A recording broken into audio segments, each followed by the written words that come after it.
முத்தமிட்டா மோசம் என்ன உண்டாகும்? சத்தமிட்டா நிலைமை என்னாகும்? புது வளையல அரைச்சு தொண்டையில தான் நினைச்சு மாமா கிட்ட பேச போற மணிக்கணக்கா. தூண்டாமணி விளக்க தூண்டி விட்டு எரிய வச்சு ஓ முகத்தை பார்க்க போற நாள் கணக்கா.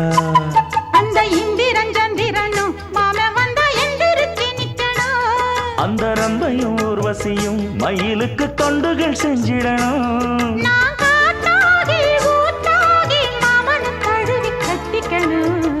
தூது வளையல அரைச்சு தொண்டையில தான் நினைச்சு நானும் கூட பேச போறேன் மணிக்கணக்கா.